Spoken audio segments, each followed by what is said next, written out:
I get laid off. I'm hurt. I'm destroyed. My daughter is less than a year old. Okay. And I told my wife, I'm like, this can't happen ever again. I cannot be the number one guy for 3 years, cannot break every record, cannot become a 26, 27-year-old president, and then the carpet can get pulled from under me. Welcome to today's episode of Overcoming the Odds. I am super excited about today's episode. We have the man, the myth, the legend, Mike Barron, Mr. Section 8 to 8 figures on with us today. Mike, thanks so much for coming in today. And Thanks, Sam. I'm excited for you to drop some game on me, everyone here, and everyone watching. Let's start off with a little bit of your story, Mike. I know you go by Section 8 to 8 figures. Tell us a little bit about. So before I tell you the story, bro, I just want these guys to know that who's watching. Last week I was on No Jumper. Okay, in the last 18 months I've been on $1 Million Worth of Game, Chris Brown episode. Okay. I'm about to be on Brad Lee in 2 weeks. I've been on San Diego State gave me $32,000 to speak for an hour. Okay. Wow. And that said, I'm more excited to be on this platform because I've known you for almost a fucking decade. Thank you. I'm more excited to be here with you right now, with my people right here, right now, than those motherfuckers because I barely know those motherfuckers. So I appreciate it, Mike. What did you say again? Tell us, everyone knows you right now for being this big multimillionaire. You're blowing up on social media, making millions of dollars, helping a lot of people, driving Lamborghinis, crazy supercars. Tell us about the old Mike, the Mike that most people don't know. Yeah, so my dad was a brain surgeon, a good Republican. He had really good credit, and we grew up in La Jolla and a man. No, I'm joking. No. Okay, so tell the story real quick. Yeah. Okay, elevator pitch. So I was just a motherfucker that always wanted to be great, wanted to be successful. I was hyperactive, OCD, ADHD, and my mom had me at 16 years old. I grew up to a 16-year-old single mom. Okay. To this very day, both my parents have never graduated high school, and I go into elementary school. There's like 25 kids, on the carpet that sleep in kindergarten, and somehow, some way, I'm like the only kid that cannot sit still. Okay. Like apparently I still can't sit still. So there's like 25 kids there. It's nap time, and I'm just poking kids, and I'm a distraction for the classroom. So I remember being 25. I remember being 5 years old, 25 kids. I'm in school for about 5 months, 6 months in kindergarten, and I remember sitting down at the parent conference, parent teacher conference. And my mom must have been, so she's 21, young lady. And my stepdad came to my life. Shout out to Richie. And, Michael, go find your favorite book. I didn't have a favorite book. I didn't have to read. Go find your favorite, whatever. And I remember I was always very aware with people. And I had, I went across the room to go find my favorite toy, my favorite book or whatever. And in that room was the principal. Okay, mind you, this is kindergarten, and I'm one kid. It's like it goes all the way up to 6th grade, right? So now the fucking principal would come, the principal, the vice principal, the fucking school nurse came, and then my teacher was there, and I remember being about 25 feet away in the same room, and they're like, your son, he has a disorder, he can't sit still. He can't pay attention. He doesn't comprehend like the other kid, and I'm like over there like all fucked up. And they're like, yeah, he has problems. And what they were doing is they were pushing medications. Okay. For me to focus or whatever. Right. Whatever the fuck it is. Ritalin, whatever it was. Whatever it was. ADHD. Yeah. 1989, right? So, you fast forward and you progress from kindergarten, 1st grade, 2nd grade, 4th, 5th grade, nothing changes. I remember being like the slowest kid in the school. Like I had the worst scores and all that. So I'm about to exit elementary school. I'm like in 6th grade. I just found this out. I had the bottom 5% test scores in the state of California. You kind of like do the state test. Yeah. And it comes back. Yep. And it comes back. Yeah. I just found out. I just turned 40, so like, my mom waited 40 years to tell me like, yeah, you were stupid as fuck. I just found out in the last year I had the bottom 5% test scores. Okay. In the entire state. Motherfucker just slobbering. You know what I'm saying? Okay. So. Like a motherfucker just like, hey, you wanna be my friend? Whatever. So I was always fucking pretty athletic. You know, I got the push-up record in high school and all that shit. I can run miles under 5:30, no cap, no bullshit. Okay. So now as I transitioned to junior high, now I'm going to go to middle school. I became an athlete. I wrestled. I played football. I keep staring at your watch. And it's not the side good one. Hey, by the way, everybody watching, man, I know this guy 9 years, bro. This is the #1 fucking network guy. Almost a decade. Almost a decade. This guy's off the chain. He got fucking some big biceps, small ass waist, some nice haircut, nice smile and shit. Thank you, man. And you might have a big dingling. It's been a journey. It's been a journey for all of us. It's been fun watching you also. Well, shit, dude. Along the way. You known me since I was your age. You know. How old are you now? I'm 40, so not 40. quite. Okay. But I'm 29. You know what these guys don't know is that you and Nick and all that and Prince and John were doing something before. Yeah. And also in this entrepreneur world, we all kind of grew up with each other. Yeah. So John Pena, I'd imagine he's gonna be on an episode before me. John Pena was my age. John Pena today is the same age when I met him. So let me back up. Let me tell you a story. So I go to junior high. I start playing sports. I played football. I wrestled. I excelled. Captain my football team. Captain my wrestling team. You know, like I'm a linebacker, and I got 6 sacks in today, 19 sacks for the season. Like just murking everybody. Yeah. You know, the only kid that's faster than me is the kid that does track. That's actually like ranked in the state. Right. You know what I mean? Like nobody's more aggressive than me. Nobody is fucking with me. I was a linebacker, but I was also the kick returner, the punt returner. I was also fucking a running back, right? Yeah. So now I go to high school. Oh, no, let me back up. I was still a menace in junior high. A menace. I would do anything to get somebody to laugh at me. Okay. Even to this day. Class clown. Class clown in the yearbook. Not class clown because I think I'm funny. Class clown because like the yearbook fucking said it. Right. They voted you that. They voted me that, right? Okay. So I would do anything to get people to laugh at me. Okay. So I'm terrorizing the classroom. I'm in and out of the counselor office. Everybody fucking knows me. At this point, I'm pretty popular, and you know the girls are starting to like me, and you know, like with the jocks, I was like the guy. So now I was so bad at Croc Middle School in Claremont. I was so fucking bad. My parents, like, my mom and my stepdad, they threw a curveball at me. Okay. They're like, you're not gonna go hang out with Gonzo. You're not gonna go hang out with DR or Ermbo. And these are your friends. These are like my close, tight-knit friends, Okay. right? You're gonna go to UC High School. Okay. UC is La Jolla. Okay. An affluent school. So like, no disrespect, they're like, you gotta go with the rich white kids now. Okay. Right. So I went there, and for the first time in many years, bro, I was out of my element. I wasn't cool. I didn't fit in. Nobody thought my jokes were fucking funny. Right. And I was pissed off. So I was like, okay, cool. You guys don't like me. I'm gonna create a motherfucker. you know, like I'm like you sent me to the Beverly Hills high school. Yeah. And I'm from like I grew up rough and tough, and I'm ghetto. Right. You know, in my neighborhood, I'm cool, I'm popular, everybody knows me, everybody likes me, and you know, I got a lot of influence. So now you got to go over there. You got to go across the town. And I was, you know, I'm still like low key. I'm still upset, like why they did that to me. Okay. Because I had a band of friends, right? So went there, and I was like, okay, cool. Damn, it's been a whole semester. I'm still excelling in sports. I'm still fucking wrestling. I'm still playing football. I'm still doing my fucking thing.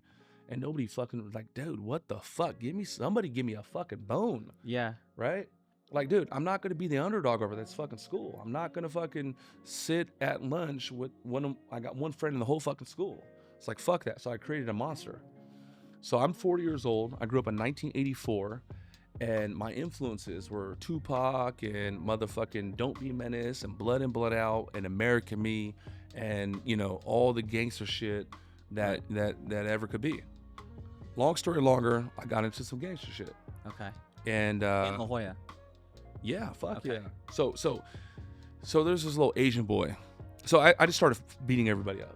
That's basically like, okay, you don't like me? Come here. Let me fucking knock your fucking face off. Like if they weren't gonna give you your respect. Oh, I can't stay at your table? Oh, the cheerleaders don't like me? Like, I'm gonna beat up the people you look up to. Right. And I was just angry. Right. I was a young kid with a lot of energy. Everybody knows today I'm low energy. Yeah. Everybody knows I'm very quiet. Okay, shy, if you will. Okay. Back then, I was turned the fuck up. You heard me? So I was like, I don't care. You don't like me? You don't want me here? I don't give a fuck. I'm going to be here every day. You're going to respect me. Yeah, you forced them to respect you. I did. Right. Like, because I didn't have no other tech to communicate or get buy-in, right? Yeah. So now, I remember this little Asian boy, Stefan. He'd be like, I'd be like, hey man, where's the party at?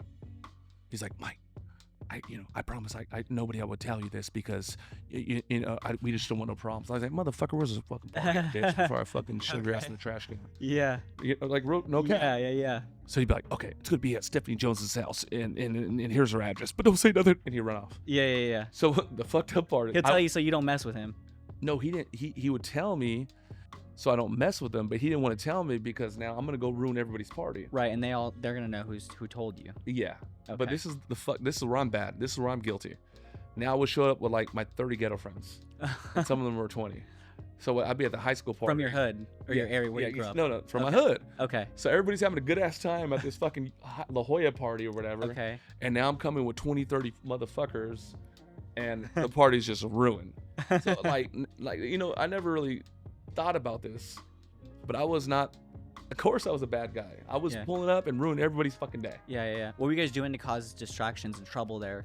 A guy I was with would walk in the party and be like, "You're in my fucking seat. In fact, you have my fucking beer." A little kid from my biology class would just be terrified. Ready to call, like, these were rough and tough guys. Yeah. I'm walking the fucking front, and this guy's just minding his own business, talking to this random ass kid from my fucking science class, and my friend would be like, "What the fuck you looking at?" And he didn't say nothing, and he's ready to be like, "Hey Mike, I'm about to flight this motherfucker." Like, we were just, okay. It's not good. Yeah. Like, I get it. It's not good. It's just like, it's just not good, and that's just kind of how I grew up. Long story longer, I walked into high school as a 2-time felon. What was that from? Oh, dude, I was 211s. I was robbing people. I was going in fucking houses. We had guns, and we would be like, fucking give us our shit, or like, you're gonna die. Okay. But I was never a bad guy. Yeah, you didn't want to hurt anyone. No, hell. You had all this energy and everything built up. I just wanted to, like human beings, all we want to do is be acknowledged. Yeah. Imagine, I've known you for so long. Imagine I walked into this studio right now, and you walk by me, and you try to shake my hand. I was like, and I didn't even do it. Yeah. Imagine 30 minutes go by and you talk to John Payne and you're like, "Hey dude, what's up with Mike?" And you come, "Hey Mike, I don't know what I did, but bro, is everything good with you?" And I didn't look at you. You'd be like, "What the fuck?" Yeah. We all want to be acknowledged. So if you look how I moved to and how I flow today, I guarantee I hugged everybody in this room. Yeah, I saw. I guarantee right, because we all want to be acknowledged. So now back then, I just wanted acknowledgement, bro. I'm like a dusty ass kid. No one from my family's ever graduated high school. No one from my family's ever went to college, and I don't know like some of the social fucking mechanics of how to get what I want. So I'm just like, okay, I don't know, but I know like ghetto shit, so let me do this just to get acknowledgement. Right. That's all I wanted. So how I got into that, there's some older cats from the neighborhood. They're like, "Hey Mike, we got a great idea." I was like, "What is it?" They're like, "Yeah, we go out at night, we go down to PB, okay, and we just jack people and we take their shit. Last night, we got a Sony Walkman. Last night, we got some jewelry." I was like 15 years old. I was like, "Dude, that's fucking brilliant, bro. Sign me up." Like, this is like, I was like, this motherfucker invented Amazon. Like, what the fuck? This is Netflix right now. You know what I'm saying? This is the hot. And is it like late 90s? Early 2000s? 2000. Like, okay. Not 2000, like 2000. Okay, gotcha. So I did that. I was in and out of jail. I must have been in juvenile hall 5-6 times. How many times do you think you've been arrested? 10 times. 10 times? Okay. Yeah, 10 times. Yeah, yeah, mostly before high school. Okay. So now I get in jail. The first time I went to jail, I was in maximum security. Like the guy next to me was Andy Williams. You may not remember that, but Andy Williams was the first shooter out of Columbine in Santana High School in El Cajon. He shot up the school. So like he was like my next door neighbor. Oh wow. So like I was actually in the unit where there was like killers. And this is as a juvenile. As a juvenile. Okay. And now I'm there, and I'm gonna basically a jail cell for about 22 hours a day, and I was suffocating. I was like, I remember being in jail at like 16, and I remember I'm just in a literal jail cell, and it's brick walls, and I'm just counting every fucking brick. Then I start counting every fucking little dot on each brick. Anything to pass the time. It was insane, bro. It was dude, I was dying. I was like, hell no. Yeah. So now I get out, and actually I had good grades, and actually, you know, I was an athlete, so all my coaches wrote letters to the judges. Right. So the people I did the crimes with, they went away for a while. I went away for like half the time. Okay. And their parents were kind of mad, like, what the fuck? This is not fair. This is not just. But, you know, I had good grades, and I was an athlete and all that good stuff. I remember, like, my junior year, they're like, you know, Barron, he's going to win CIF this year if he could stay out of jail. Yeah, one of those. And it went all fucking season, right? So now I was so afraid, bro. And I've known you forever now at this point. A big portion of my life. You don't even know all this shit. A third of my life. Right, exactly. And you don't even know all this shit. So now for me, I was afraid, bro. Like, I wanted to be mafia. Like, oh, this guy looked at me wrong. Okay, let's just kidnap him, and let's just take him to the desert and make the guy disappear. Oh, this guy has a problem with my friend. Let me just go to his fucking house with a fucking gun, and let's just do whatever you want a limb? I want a fucking limb. Oh, you want a shoulder? Okay, he can have a shoulder. Oh, you want his torso? Done. But because I was always trying to be a tough guy. Yeah. But I was afraid of going to jail. So interesting. Right. So right. So most people that have this tough person persona, so to speak, they're stupid. They also don't think about consequences. No, they just do this shit. Now you end up fucking 15, 20 years, 25. Right, exactly. And I think that's what kind of separated you a little bit, was that the justice system. And you weren't genuinely a bad person. No, I wasn't. I just wanted to be acknowledged, bro. Right. Most of these people are bad people. Right. They don't think about consequences. Right. You had this like craving some acknowledgement. I just I just want the fucking cheerleader girl like me. I just want the fucking varsity quarterback to be like, dude, Mike Barron's the fucking man. Right. Because I got sent to this school where I just did not, fit in, right? Right. So I was afraid, I was afraid of the justice system. So now high school's about to end. College is not talked about, and my business partner and my closest friend is John Pena. He grew up different than me. Yeah. No one talked about going to college. No one talked about, getting a degree and climbing the corporate ladder. It just wasn't talked. Where were your parents at? My parents were fucking ghetto, and it's like, dude, you're about to be 18 in 3 months. You need to get the fuck out of our house. My house. Oh, wow. Yeah, bro. Yeah. Okay. Because me and my mom were going at it. She used to beat the fuck out of me.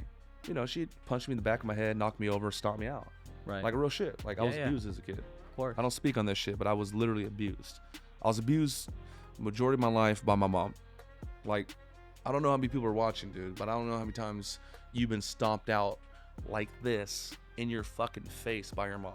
Which is actually incredible, because I see you now, and I see you even now to today as a father, and you're an amazing father. So thank you, bro. It's beautiful. I don't hit my kids, bro. I empower my kids. I correct my kids. You know what I mean? It's so weird, bro. Because I'm like, I'm very affectionate. I don't shake my friends' hands. I hug my friends. Yeah. I don't, tell my friends, hey man, we had a good day. I tell my friends I love them. Yeah. Henry, our videographer, who's a close friend of mine, we went on a trip. He may take an Uber home. Call me when you get home, just so I could rest my head, so I could check the box and say, okay, good. I took responsibility for this guy. Yep. So I was always just craving love too, right? So now let me get to 18 years old, done doing the bullshit. I'm terrified because I cannot get in trouble no more because I'm not a kid no more. Right. It's an gonna be adult now. Totally different consequences now. Major different consequences. And get a phone call. We didn't even have cell phones back then. Get a phone call at my house. It's like 11 to 12 o'clock at night on a Wednesday. I'm about 3 months removed from high school, so we're still in the summer. Okay. And my boy's like, hey man, I'm at the front gate, because he called from the call box. I was like, what's up? He's like, I'm with Shane, I'm with Brian Quick, I'm with fucking this other motherfucker. Pull up. I was like, cool. I go up. I'm like, what are we doing? We're about to go to our house and go party and get faded. I was like, fuck, great idea. They decided to take a detour, and they pulled up to this kid from high school that we knew, because we just graduated. Right. When they went into the house, fucking went to go jack a PlayStation, went to go jack a speaker or whatever. Just dumb stuff. Stupid ass shit. Put him on gunpoint. And I stayed in the car because I was like, what? Everybody was drunk. Yeah. By the way, don't leave your fucking house on a fucking Wednesday at midnight, especially when you're 18. Yeah. There's not a lot of good coming out of that. I'm just telling you. Nothing good ever happens. There's nothing good, bro. Yeah. So now I go there, and they're like, we're going to go, like, we pull up to the house. I'm like, what the fuck? What are we doing here? Yeah. Hey, now we're going to make a stop. What, no, stop. What does that mean? Wasn't part of the plan. We're gonna go pull up and get a PlayStation. I was like, man, I'm already like, my hands are sweaty. And I'm just like, I just don't like this shit. I'm gonna stay here. So now I always feel like I have a pressure to perform. Like, that's Mike Barron. Yeah. You know, I've been Mike Barron for a very long time.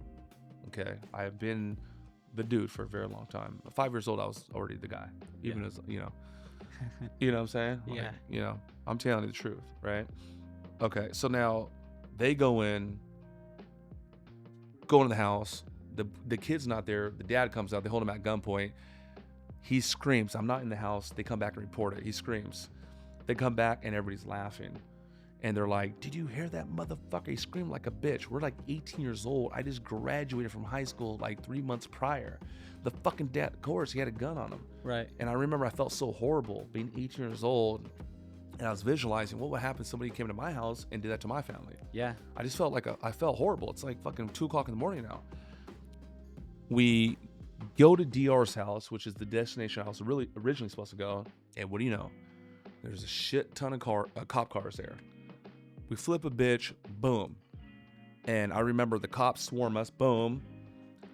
And I remember literally the mic, like, put your hands up. And I remember hearing shotguns.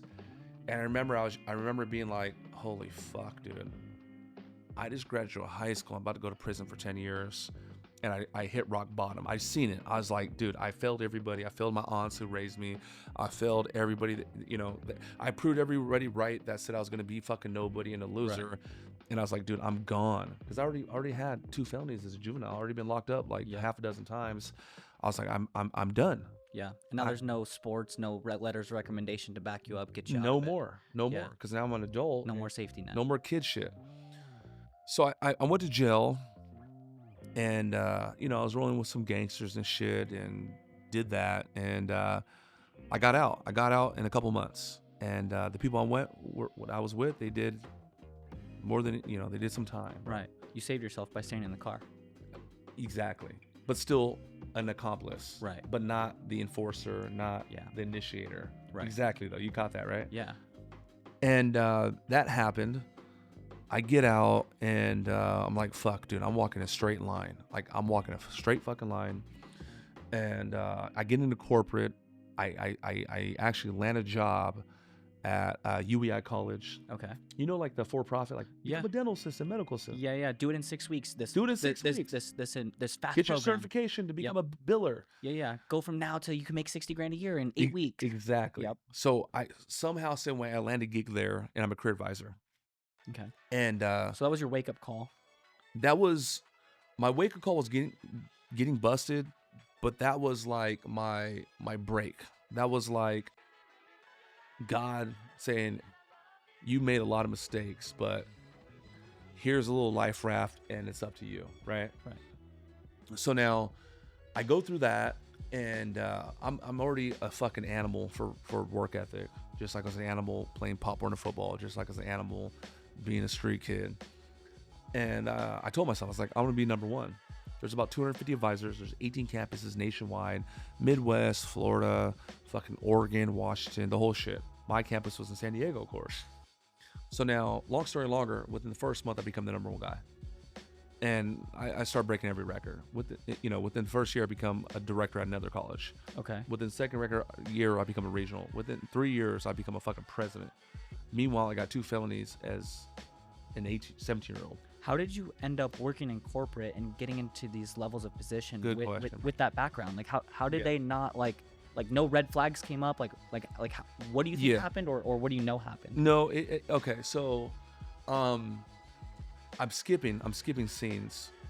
So, I got busted at 18, so I'm now like 22, 23, doing a couple of jobs here and there. About to go into corporate, about 24 now. And my aunts, they pay for me to get my record expunged. Okay. So that's literally what happened. So it doesn't show up no more. So it was a clean slate. Now Mike Barron can be whoever Mike Barron wants to be. Yes. So let me back up now. So I told you within the first month, my friend, she gave me a book. That's Dale Carnegie? Is that Carnegie? Yeah. Yeah. How to Win Friends and Influence People. I wasn't looking for personal development. I didn't know who the hell Tony Robbins is. I knew a little bit about Bob Proctor because a couple of people invited me to network marketing. And when I read that book, bro, every freaking sentence was just smacking me in the face. And I was like, holy smokes. And then with me, you know, the highlighter, I would get the highlighter going. Yeah. And I would practice the principle. For example, like remember somebody's name, remember somebody's birthday, right? Acknowledge people. And I would do what the book said, and I would get the result. I was like, what the fuck, dude? This is like real.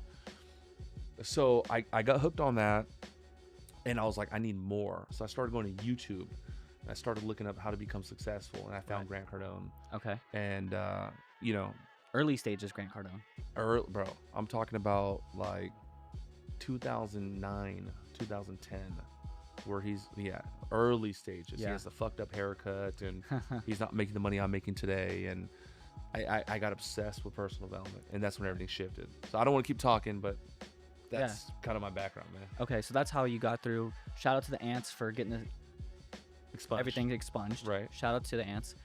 Got into personal development. You caught that, though. You're like, how the hell you have these felonies, but you got a corporate job? Yeah. Yeah, background check. Yeah. Right. First thing they do before they interview you. Of course. And yeah, absolutely. Not qualified. And especially if someone comes in looking... Education, too, though. Yeah, and you look intimidating. I mean, I don't know what you looked like at 20 No, I look intimidating. Did you still have... Like, of course. Yeah. Absolutely. Of course. Okay. Yeah, I mean, that's the first thing. Like, oh, we're going to find something on this guy, background check, and nothing. No, but that's real, bro. Right. That's 100% real, man. That's something a lot of people don't think about. That's true. So you go through that, become president of college, go corporate. How and you became top 1% corporate. How did you go from corporate to the transition to entrepreneurship? Okay, so now I'm a president out of college, and I got the offer, and I start texting my closest friends I haven't spoken to in a while, family members, second cousins, and it's like I changed the name. I'm just like copy paste, and send. And I'm like, hey, I just want to let you know that thank you for never giving up on me. Thank you for believing in me. I just want to, and people thought like, I'm not suicidal, but people are like, are you okay, bro? Right. Yeah. Like, it's one of those things. I haven't heard from you in like a year and a half. Like, yeah. Is your mental state okay? It's kind of like when you get that text sometimes from someone like, hey, we need to talk. You're like, oh. You're like, whoa. Like, what's going on? What does that mean? Yeah. What do you mean we need to talk? So I was just like, wow, I became a fucking president. I became a president of the school. So when I was the top advisor, that was one school. When I was a director in a regional, that was another school. When I became a president, that was a third school. Okay. I was kind of like getting recruited. Right. Low key. So now I became a president, and 6 months later, the school loses accreditation. Not my campus, like the school. Right. The overall corporation. And they're like, hey, surprise, here's $5,000 as a severance. Like, okay. Figure it out. Right. So one day I'm a president wearing suits every day. Next day I'm unemployed. And you're making six figures? Just shy. Just shy? Okay. Yeah, but this is 2013, and I'm like still my mid-20s basically. Yeah. Killing it, bro. Yeah. Killing it, right? 97 or some shit. Six figures, let's just say that. Okay. So now I'm the man. Surprise, unemployed. So I had a tough time for about a week. I'm like the man, and then next day I'm unemployed. Tony Robbins calls this a loss of identity. Right. Yeah. Like, I'm the president of college. I go to the movies on the weekend with my wife. I'm the president of college. Yep. With my boys, I'm the president of college. And now I got laid off, and next day I don't even know who the fuck I am. Yeah.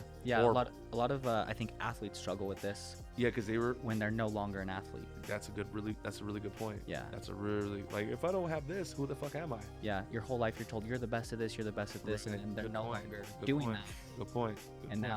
Now they a lot of struggle. Who am I? No, that's a really good point. Identity's huge. Yeah, I seen that. Not even with pro athletes. I've seen top tier college athletes that their only vision was to go to the league.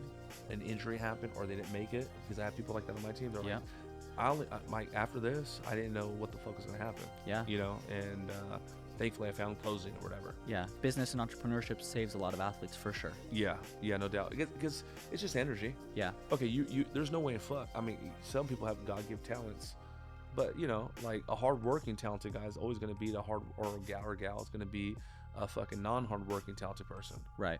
Just apply that energy that made you become the number one recruit or the number one freaking 5-star person in the nation. Just apply that towards being a husband or a dad or a mom or business or it's whatever. the same principles, right? Same principles, right? Yeah. Okay, so now I get laid off. I'm hurt. I'm destroyed. My daughter is less than a year old. Okay. And I told my wife, I'm like, this can't happen ever again. I cannot be the number one guy for 3 years, cannot break every record, cannot become a 26, 27-year-old president, and then the carpet can get pulled from under me. Yeah. Like I'm never going to be at effect what another employer is putting on me. Yeah. I'm going to start my own company. She's like, okay. I must have been 27 years old. She's like, what are you thinking? I'm like, I'm going to start a website and marketing company. I've been building websites since the early 2000s. I've been building websites right out of high school. Right. Just creative, technical, low-key geek. And she's like, can you do it? I was like, yeah. She's like, I trust you. So I had 6 months of unemployment to kind of figure shit out. I started the website company, and I was making my unemployment. I was making $1,000, $2,000 a month for my business. Right. So so that's how the transition started. And then, so you got into that, making websites, and after that, you ended up working for Grant, right? Okay. See, you're good, bro. You're good. You're following the timeline. Yeah. So unemployment's over, and I'm making what, $2,000 a month. So now what my unemployment, I'm making about 4 or 5. So I remember I'm going into the winter season, and my boy hits like 6 months unemployment, no more, boom, like no more safety net. Like, yeah, you eat what you kill. Yep. And there's no more free money. No more free money, basically, right? So my boy hits me from corporate. He took a HR job at Ace Parking. Okay. Are you familiar with Ace? Yeah. The big parking structure. Huge. Yeah. Huge. Like in California, they're like the number one, right? Yeah. He's like, hey, Mike. So now I'm running out of money. I'm not making no money. I'm like, dude, Christmas is like 6 weeks. I don't even have no money to pay for like gifts for my daughter or my wife. Right. Like literally nothing. Yeah. Like barely could afford food. And he's like, yeah, bro, you should come see me, man. Come check it out. I will, because our relationship, I will hire you as a manager. I was like, cool. Okay. The manager makes like $22 an hour. Right. And I went there and I was like, fuck it. I'm gonna do valet. Yeah. I'm gonna be the manager. I don't park the car. I'm like looking at everybody. I kind of wear a suit now. The biggest fear I took the job, the biggest fear I had, because I was like the man in junior high, I was the man in high school, I was the man like in corporate. The biggest fear I had is like a 28-year-old that I would run into somebody from back in the day, and they'd be like, and no disrespect to nobody, okay? I'm just telling you how I felt. The biggest fear I had was I'm gonna run into somebody that knows me, and they'd be like, wow, Mike became the valet driver guy. Yeah. And it happened. It's like the situation where the successful football jock from high school living this crazy awesome life. Everyone thinks he's gonna be the next big thing, and then they run into him and he's like at the gas station. Yeah, it's like, and he's pumping the gas. You're like, whoa, what happened here? So before that happened, I was prepping my mind. It was gonna happen. So I would take a shift, and I would go hide in the structure. Okay. For 8 hours. I would all right, boom, swipe the card. I'm checked in, and I would go into the structure, go up to like the 4th floor, and I would just hide for 8 hours. Yeah. Like I would just watch people. And I'm like, what am I doing with my life, bro? Like I became a president. Like what am I felt like it was demoralizing. I felt like such a fucking loser, bro. Right. I just felt horrible. Every day I felt fucking horrible. Still trying to get this website thing going. I just felt like a horrible. One day, there's a big event. There's like a gala event, and I'm there as a manager, Mike Barron, and my back is turned to that voice. I look over, and it's a kid named Tommy who was a varsity quarterback. He was like a prom king, homecoming king guy, but he was 3 years younger than me. Okay. And he looked up to me as Mike Barron. Right. And he was like, and he was a good-looking kid. I imagine he's still got it going on. Yeah. Fly guy, but I was older. And I seen him, and I was just like, slapped him up. And I was just like, dude, that was the guy that looked up to me knows that I became I parked your car guy. Yeah. It was horrible. Yeah. So I quit that day. That ego. Yeah, exactly. Literally. So I never gave up the dream. From 2010 to 2013, I was obsessed with Grant Cardone. When I say obsessed, I'm talking about going to sleep on it. I'm talking about I turned my car into a university. I'm talking about it would play all day long. When I was rising to corporate, after I got hooked up with How to Win Friends and Influence People, Grant Cardone was the biggest influence on me. Right. I was going so deep on that where I was talking like him, even with a Southern accent. Yeah. Like literally, like So one day, I called YouTube, and Grant's there live, and Jared Glenn is there as vice president. I was like, hey Grant, this is Mike Barron, man, from San Diego. What's up, Mike? Man, I've been following you for 4 years, bro. Love everything you do. 10X, fucking, let's go kill it, burn the bridges, everything. Rah, rah, rah, rah, rah. I was like, dude, I was the president of college, and this happened. I started my business, and people don't fucking want to listen. They, I'm trying to close. I'm just acting crazy. Yeah. I'm looking for another opportunity, but people think I'm just too wild and too turned. He's like, you're not too wild. He's like, you need to get into a vehicle that could channel your energy. Right. There's actually, vehicles that would love a guy like you. Yeah. I'm like, what are you proposing? He's like, bro, when you get off here, call Jared. I was like, how do I do that? He's like, call this number. I called Jared on a Thursday, and I'm in Miami on a Tuesday. The next week. Like 4 days later. 4 days later. Okay. Right. And this is 2014? 15? 2014. Okay. 2014. Yeah, bro. Yeah. Tell my wife, hey, listen, I'm going to go learn from the guru. I'm going to go learn from the world's greatest. I'm going to go there for 2 years. I'm going to learn everything. Then we're going to come back to San Diego. We're going to start our own deal, and life is going to be great. Yeah. But let me go make sure everything is what I expect it to be. Stay in San Diego. So now I didn't see my wife I got 3 daughters now. I have a 13-year-old that'll be 14 next month. I have a 3-year-old, and I have a 9-month-old, somewhat newborn. Okay. At the time I had 1. Okay. So I went to Miami. I was away from my wife for almost about 4 months. Okay.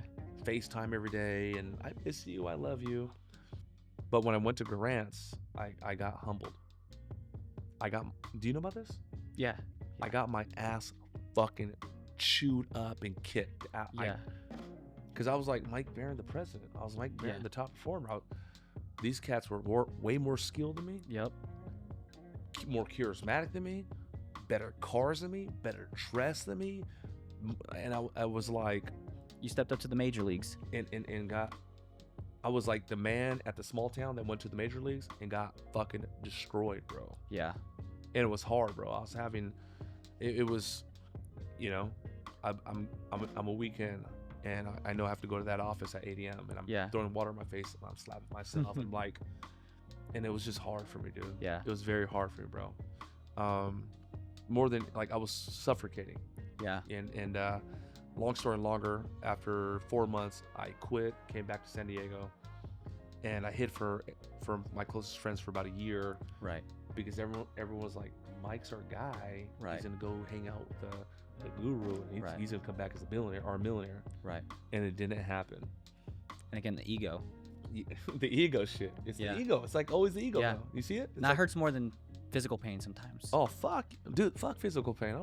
That's not. No. Yeah. As a man, your ego. As soon as that gets touched, game over. It's the ego shit, dude. Yeah. So now I come back to San Diego, and nobody knows I'm back. None of my close friends, even family members, don't know I'm here because I'm like. I'm a failure, bro. I'm the ace parking guy. I'm the freaking, I'm like the Grant Cardone reject. Like, fuck this. Yeah, the identity again. Right. Yeah. Right. So you fast forward, and the stuff I was learning at Grant's office from Grant himself and some of the big hitters, it could have been 3 months, 6 months later, the shit that they were talking about, I could be driving And it would just be like, whoa, that's what the fuck he was talking about. Right. Like I was in the elevator with the guy. He told me something, you know? And then now it's all clicking. It's just, it's like months. What do they say? When the student is ready, the teacher will appear. The teacher will appear. Yep. So let me go talk to business to the Kraken in Pacific Beach. And let me go talk business about you. Yeah. Obviously, you're going to receive it totally different than that dude. Right. So I wasn't ready yet. And I kept on my development. And literally, I would have these like epiphanies. Like, I would literally have a physical like, what the fuck? Yeah. What? That's what he was talking about. Yeah. It's like when you learn a new closing line, right? Yeah. Visa or MasterCard, and then you're like, that's never gonna work. It's never gonna work, bro. And then you're closing a deal, and you're like, okay, yes, Mr. Seller. Did you want to use Visa or MasterCard? They're like, I'll use my Visa, and then they start giving you the credit card number over the phone, and you're like, no, that's true. That's a good example. Like, whoa, that actually just like this person's giving me their credit card right now. Right. Over the phone, they've never met me. Right. And I talked to them for 20 minutes, and they're swiping $2,500. I'm gonna give you a bar I bet you never heard. I know you're gonna love this. Yeah. And if you love it, I want you to take it and spread it to your people. 90% of good coaching is counterintuitive. Okay. Right? Okay. Let me say it one more time. 90% of good coaching is counterintuitive. It's the 10%. Watch this. Okay. Let's just say I'm 400 pounds. I eat KFC every single day. I don't exercise. I go home and sit on the couch.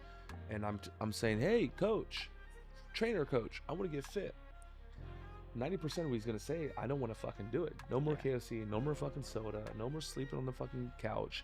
Go to the gym. I don't want to do it. So now when Grant was telling me to do this shit, I didn't want to do it. When I say, hey man, Visa, MasterCard, American Express, I don't want to do it. Right. Right? Because the way you're operating, the way you're moving is getting what you get. Yeah. And if you keep doing that, you're going to keep getting what you get. But if you talk to a good coach, it's going to be against the grain or that mode of operation. And you're going to be like, that will never work. I'm not going to fucking save Visa or MasterCard. I'm not going to fucking go fucking do it. Okay. Yeah. Yeah. So long story longer, bro, went to Grants, came back. Now I know how to fucking sell at a high level. Everything's starting to click. Just closed $1 million in the first year, bro. Doing what? Websites, SEO, and social media marketing. Okay, so you jump back in that. Yeah. Okay. Yep. Never gave up on that. And this is pre, Guru. Everyone is the social media manager, marketer. Correct. Pre all of that. Correct. Okay. Yeah, the Guru thing hasn't really popped at that point. What was the strategy to doing $1 million that year? How'd you guys get that business? I come from the School of Grant. It's 200 calls a day. Okay, so just cold calling. Cold calling. It's work until 11 o'clock at night. It's okay. 10x. Okay. Yeah. It's just outflow. Like there's no skill yet. It's just go fucking bananas. Go crazy. Like just go bang a fucking drum. Yeah. From sun up to sundown and beyond. Yeah. That's. You make enough phone calls, you're gonna get some deals. You could suck. Just Grant, he's like, you got to get freaking before you get great. Yeah. At the time, we were just fucking crazy freaks.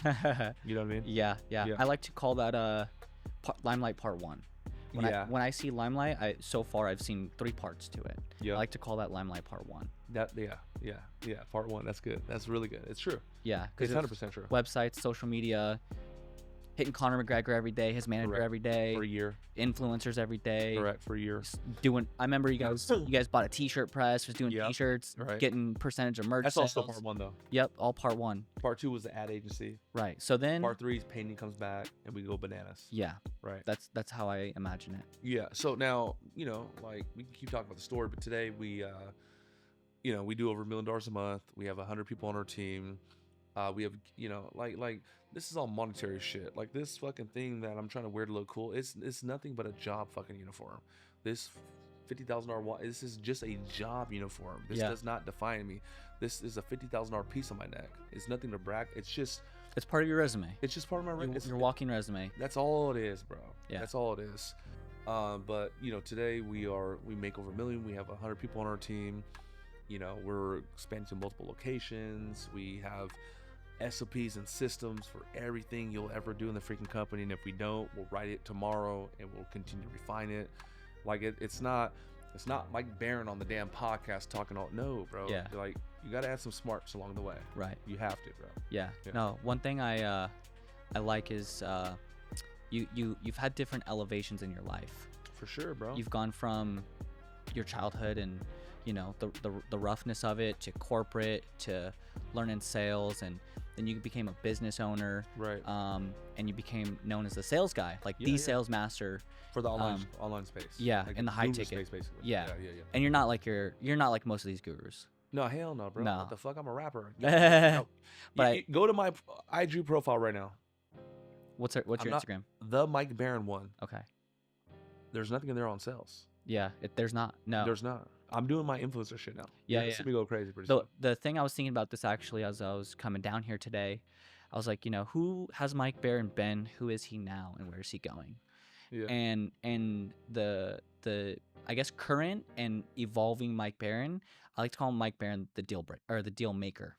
Okay. So it's a little bit different than the sales guy, the deal maker. Yeah. And the reason why I say that is because now you're not on the phone anymore closing these deals. No. All your team's handling this, you get their commission. I don't know. Hell no. You're very strategic now. I see the things you do, the way you operate. Some of the people I'm connected to now. Yep, some of the people you're connected to, and there's some people just see, oh, he's acting crazy doing all this, right. but I see the intention behind it. And then I also see the intention a little bit behind the scenes of your company, where certain people you're partnering with, like they're coming back to you and, hey, I want to do this. Yep. And you're making these deals with him, with certain people, along the way, and no, that's real, man. Just to grow your company, to make it bigger and do it better is now you're not just closing deals, doing sales. I graduated from that a long time ago. Yeah, you know what I mean? You're strategically making these deals. Yeah, I can go close better than anybody on the floor, and there's not even a close second. Yeah, but I don't serve our company best closing deals. No, that's not. Yeah, it's so not your position. You see me I'm sure you see me with a couple, huge influencers, 3 million followers, 4 million followers, 1.5 million subscribers. Right now, I'm like my where my head's at today, I'm focusing on 4 things. This comes from Wise Consulting. I'm focused on policy, so I still write all the damn SOPs. Okay. Promotion. Okay. Which is what we're doing today. Yep. Let me tell my story. Let me get on a platform. Let me get on a stage. Let me go rub elbows with some of the people I've been rubbing elbows with. Albert Preciado just texted me. I told you I'll be on Bradley.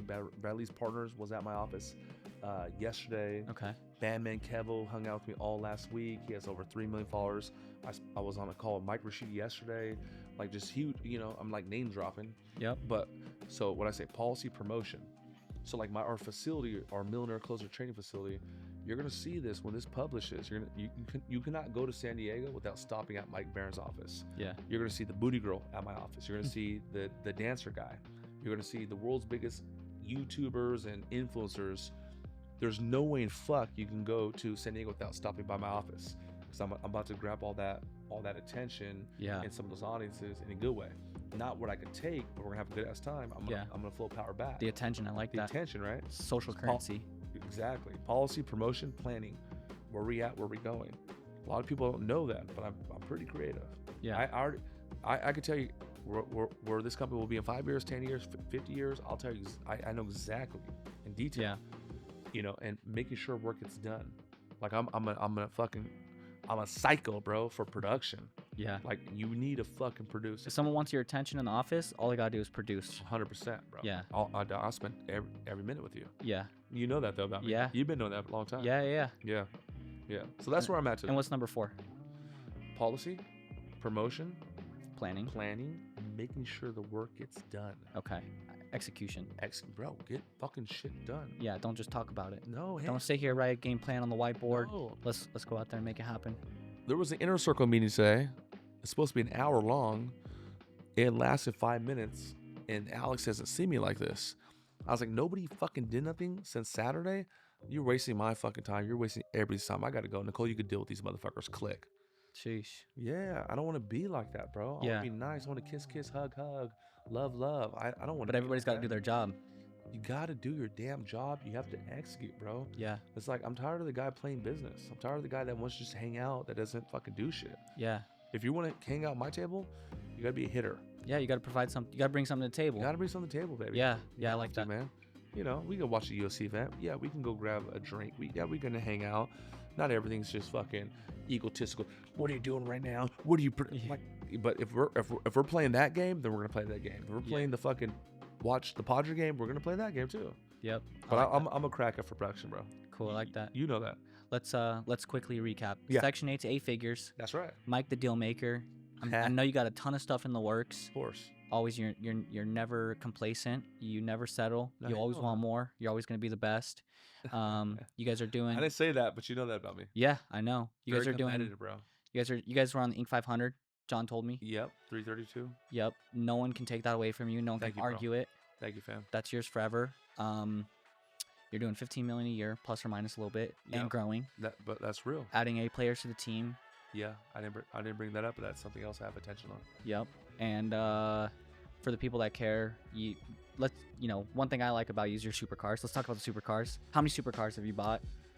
Bro, I bought more supercars than anybody in the city of San Diego the last 3 years. And I'm not telling you that. That's what they told me. I'm talking about Lamborghini La Jolla. So we bought Lamborghini Evo. That must have been my first one about 5 years ago. Then we bought my Lamborghini STO. That one cost $500,000. Bought it at the top of the market. It's worth about $400, but whatever. Bought a GTR that I pulled up today. GTR the Nismo. Nismo. Okay. Right. Bought John's Lamborghini Evo. Bought a Lamborghini Urus that my sales guy crashed. Did you see that? I heard the story. Yeah. He stole my team, so he must be phenomenal. That's the red one, right? The red one. Okay. Okay. Bought another Lamborghini ESTO that's on its way. And let me see. That's 6. Let me see what else you got. Is the McLaren yours? It's my business partner. Business partner? Okay. Yeah. So it's 7. Okay. Like 3.5 years, man. Okay. Yeah. I like that. Yeah. So what's next? We're talking about cars. Wise. Yeah. Oh, bro. I'm a car guy. Dude, $100 million car collection. 100%. It's on my goals. I own a $100 million car collection. Jay Leno style, Manny Koshman style. Bro. No, bigger than that. I think you mentioned like 60. I was watching something. You said something about an old school Lamborghini, maybe. Yeah, Diablo. Is that what you have? Yeah, no, Diablo. Okay. So like if you want to talk about cars, bro, like anything Bugatti Chiron, okay. That's next for you. I can do that today. No problem. Bugatti Chiron Super Sport. They have the new one that just came out. Lamborghini Veneno. These are like $10 million cars. Are you sold on Lamborghinis? I'm a Lamborghini guy, bro. Yeah. I'm a Lamborghini because I'm still at heart. I'm a young man. Yeah. At heart. I'm not saying I am. I'm 40. But like when I talk to car guys, they're like, that's like the young 25-year-old that's actually making money. It's a fucking Lamborghini. Yeah. But the real car guys they know it's like Porsche.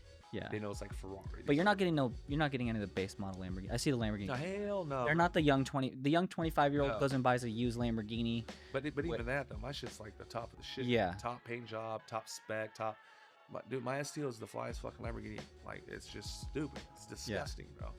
I like it. It's in the shop right now, but yeah. Are you? Do you have any other plans? Yachts, PJs, any of that in the works in the next few years? So we like our toys, bro. So I need to get with John Pena. It's funny though. If you guys gotta go watch out the John Pena episode. John Pena is my balance. Yeah. If John Pena wasn't here, I would go to Miami and go visit like my boy Bam Bam Kevo. Yeah. And I'll spend $20,000-$30,000 on dumb shit. Yeah. Okay, dinner was $5K. That Louis Vuitton visit was $15K. Yeah. That fucking yacht party was. I saw you're one of the top spenders at Louis Vuitton in San Diego. Yeah, 100%. No. How much do you think you spent there in this year? This year. 2020. Bro, John bought a $34,000 jacket. Yours over $1 million? Nah, not quite. Not quite. No, it's not even half. I'd say like $300-$400. Still a lot of money, but for San Diego for sure. Yeah, for San Diego. You go to LA or whatever. Yeah, it's different. But yeah, so we spend that kind of money. So, John, what I was saying, John's my balance. John keeps me fucking grounded. I would go fucking nuts, bro. I just don't want to go across the street and get hit by a bus and just be like, I didn't live life to the fullest. Yeah. Like we work so fucking hard. Like we dreamed of days like this. We dreamed of having Lamborghinis. We dreamed of fucking having multi-million-dollar homes. We dreamed of fucking going to Louis Vuitton. Like we were just on the outside like, this ain't possible. It almost felt intimidating before. Oh, fuck no, I was scared. Yeah. I'll never go to Gucci. I never go to Louis Vuitton. Yeah. Because in my mind, I didn't belong there. I But- would never go to Lamborghini. First time I bought a Lamborghini, I walked in shaking, bro. Right. I've never said that on the camera. Yeah. I've never said that, period. Yeah. Real shit, though, bro. And for those watching too, you know, a lot of people are like, well, we see him doing all those cars and da da da. Number one, they don't know how much money you make off of those cars, because I know those give you No, it's a ton marketing. of attention. It's all marketing costs. But you're also, and they're like, oh well, he's just done with his money. No, I know you also make some good investments. You own some real estate. Yeah. You invest in apartment buildings. Yeah, multifamily. You do all that also. Yeah, for sure. Long-term wealth for your kids, and Yeah. you know, if Mike Barron's gone tomorrow, Mike Barron's wife and kids Taken are care set of. up. Right, because, you know, oh, I make $1 million in a month. Oh, you know, we do X. It's true. But if I like, my real estate is not at the point yet to be considered wealth. I'm like, I don't want to sound like an asshole, but I'm actually rich, but Yeah. I'm not wealthy. Yeah. If I were where I'm at currently with everything I own, if I go across the street and get hit by a bus, my wife would be obviously sad, but she would shrink. Yeah. The car's gonna get sold. Yep. The house is gonna downsize. It's gonna compress. Everything's gonna compress. Yeah. And now I'm gonna rely on John Payne to take care of my family in terms of like, here's the equity that the Barron family owns. Like, Yep. however, let's just say I do get hit by a bus, and now I have real estate that's flowing me $250,000, $500,000, 7 figures, Yeah. mailbox money. Yeah. The wife can live on that. Not only that, my great Yeah. kids don't fuck this up. Don't sell this shit. Yeah. You didn't just make millions of dollars and blow it all. And Yeah, even though they see some of the crazy shit you do, you didn't just go blow all this. You were smart with it. bro, it's all marketing, bro. I don't like my car notes over 25K. I don't Yeah. pay for my cars. My cars pay me. Right. My car, I go to ClickFunnels, bro. ClickFunnels, funnel hacker. Yeah. Hey man, you the Lamborghini guy. yeah. I go to downtown. You the Lamborghini guy, huh? What's your name again? Yeah. It's Yeah. just branding. Yeah. I like You know, that. I'm wearing this dumbass shit. Hey man, you're the designer guy, huh? You're the Yeah. San Diego hat guy, huh? But that's what I was gonna say is one thing about you. You still got these crazy outfits on, watches, jewelry, all this stuff. But the one thing I've always seen you from 10 years ago and still rock it, you still wear the same San Diego hat. That hasn't changed, my boy.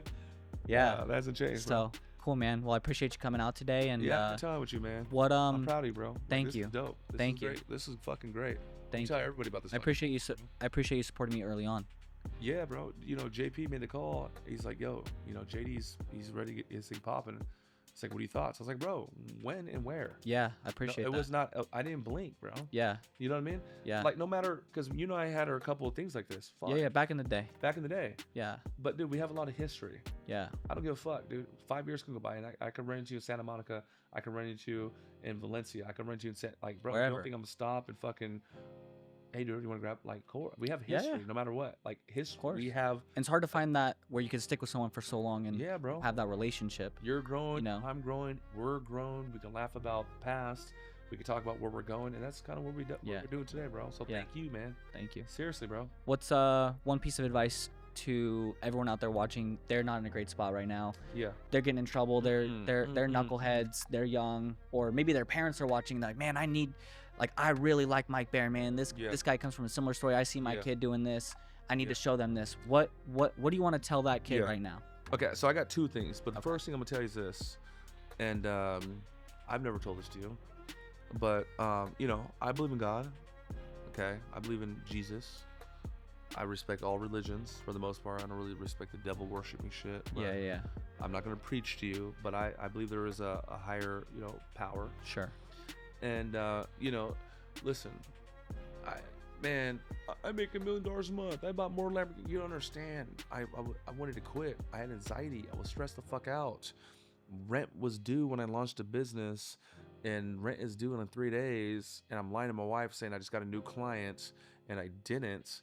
And like I made up some crazy ass lies and showed her I'm talking to a client, and I didn't.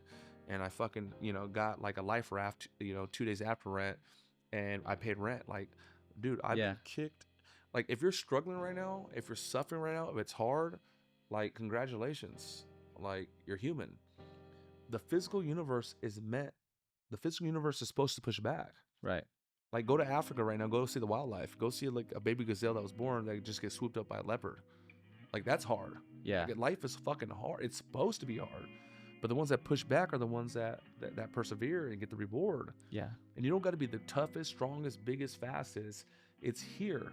So like what I tell you, I said I do grant more than anybody. I got obsessed with that's all I've been doing.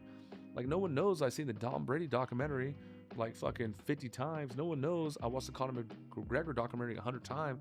I was building that guy. I was building the guy that I wanted to become, right? So I can get what that guy gets. You know that. That's old school. Yeah. Jim Rohn type shit, right? Yeah. So for anybody out there that is struggling, you are exactly where you're supposed to be. Here's the bar. God does not pick the qualified. God qualifies and then picks. I like that. Right? You probably never heard that. I like that. So what's the qualified? He has a perfect zip code. His parents are perfect. Oh, his mom looks like freaking, Giselle, and the dad looks like Tom Cruise or whatever the fuck. Like God doesn't pick the qualified. God didn't see me say Mike Barron just has a perfect IQ in 5 years old. And Mike Barron is the smartest test scores in 6th grade. Like I was unqualified. Dude, I would bet money. I would bet my left hand I'm more successful than anybody in my graduating class in high school. Right. The doctor, the attorney, the dentist, like nobody fucking knew I was gonna become Mike Barron like that. Yeah. I think if they picked the qualified on purpose, it wouldn't be as impressive. It wouldn't be as impressive, but it just like God's not like, man, that guy, he's handsome. Here you go. Here's all life's gems. So God doesn't pick the qualified. God qualifies and picks. So through my journey, I'm going as an illustration. I'm going through the desert. I'm suffering. I'm dehydrated. There's scorpions. There's freaking hyenas. It's hard. I stepped on a fucking cacti. I'm suffering, and I got a team with me, and they're not making no money. So these guys all quit. I keep going, and I'm like, fuck, this is so hard. And I find a small little oasis. Yeah. And it's just like, oh, you got a client. Oh, fuck. Feels good. I come back to life. And you got to go back. And I'm losing my leg. My jaw's falling off. And God's just like, man, I threw hyenas at this guy. I threw him roadblocks, crocodiles. Yeah. I put him in the desert with no water. He's not going to give up. Yep. Son, you are worthy of all the gems that life has to happen. So now this is why I make $30,000, $40,000, $50,000 a day every single day. I like that. Every single day, because if you keep following the right direction and you do some of the right stuff, it's impossible to not fucking find success. And that, Jordan, that's all that happened for me, bro. Yeah, I like it. Yeah. Yeah, that's good. And what's the second thing? Okay, the second thing is this. You're good, bro. I've been studying this. Okay, leading up to you're crazy. You're very present. Coming on here. You're. I know that's one thing you've been studying is being a guest because you're doing so much of it. Yeah. No, you're fucking. And yeah, I've been studying a lot about this, trying to be the best, and it's funny if you didn't say that, I was gonna be like, all right, it's been fun. The second thing is this. Yeah. So now one thing is I didn't tell you guys I worked at McDonald's, but I did tell you my work ethic was always crazy. I was like, okay, cool. I will be the #1 cashier because if I graduate, I'm going to make 50 more cents and I become a team lead that can get a car. I did that. So now I end up in the grocery store. I didn't tell you this. I was like, I'm a bagger. If I become the #1 bagger, I'll be the first promotion to become a meat cutter. And meat cutters make like $20 an hour. Right. And I did that. So if I'm a career advisor, if I'm the #1, I know they cannot deny me. I will become a director, and I did that. If I become the #1 director, I guarantee I'll be the regional director on the West Coast, and I did that.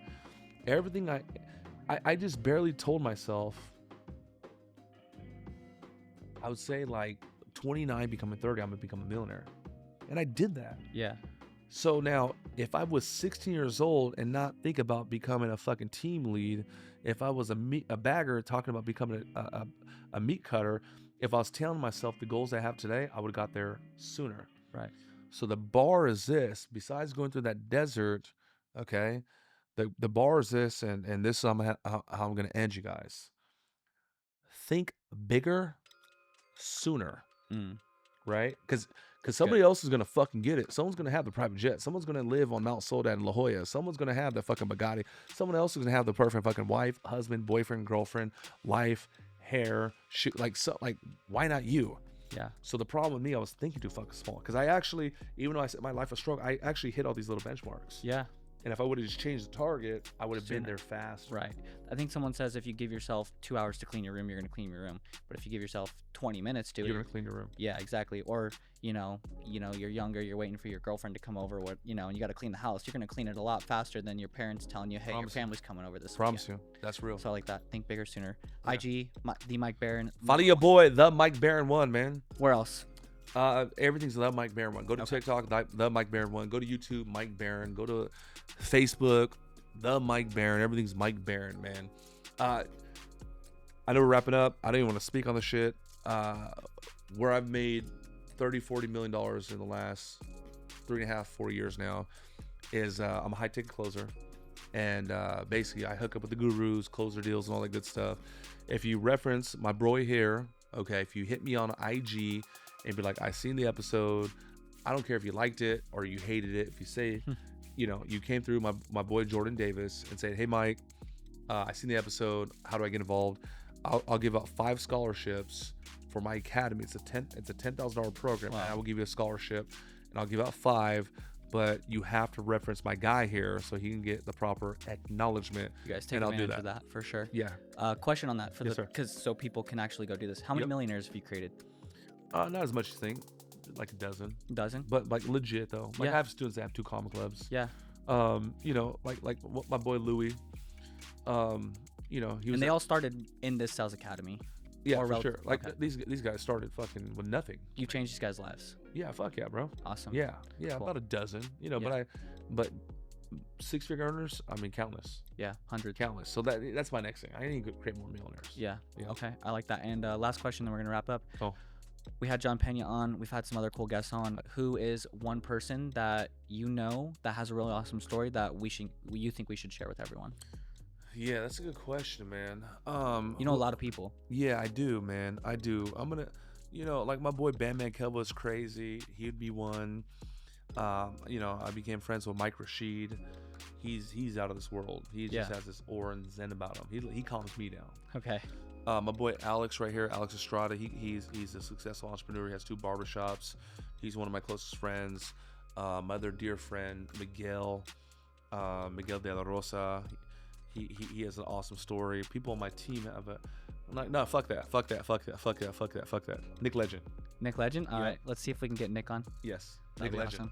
Cool, Mike. I appreciate you, man. Love you, bro. Yeah, love you too, man.